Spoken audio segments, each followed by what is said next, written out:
So we now wish to turn to Sonya Fry, who represented the OPC, and to Sig Gisler, who represented the Pulitzers. One of the things about Top is he left an impact on so many different institutions, not just the New York Times, not just Columbia, not just the Council on Foreign Relations, but the OPC and the Pulitzer process itself. So Sonya Fry, give us your sense, please. Well, in my 20 years as director of the OPC, I never referred to Seymour Topping as Top. It didn't seem to be the right thing to do. I either called him Seymour or reverentially Mr. Topping. Seymour and Audrey both were very supportive of OPC events, panel discussions, parties, book nights, and they came to every annual dinner in April. Once I retired, I sort of reflected on the concept that journalists who joined the OPC in that certain era were committed to supporting the organization. They didn't just join to have that credential.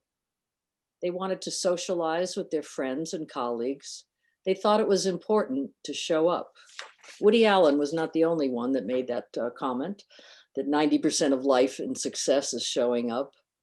Older members were supportive of each other and of the organization. And Seymour was very supportive of my role as director. He always had a kind word. And as a board member, we didn't always agree, but he always respected my judgment. It is important to know someone has your back, as they say in modern lingo. I learned a lot of history from Seymour's book nights. I must say I was not very knowledgeable about Chinese history, but through the years of hearing Seymour talk about his role covering the various stages of Mao's civil war and revolution, I felt the sights and sounds of what both Roy Rowan and Seymour Topping had witnessed. In the fall of 2013, I organized an event, the one that we were just trying to see, where both Rowan and Topping, moderated by Bill Holstein, would talk about their insights and coverage of the Chinese Revolution. Although both journalists respected and admired each other, they were nonetheless journalists committed to getting the scoop. When Roy Rowan was talking about the battle at Mukden, Seymour couldn't help himself.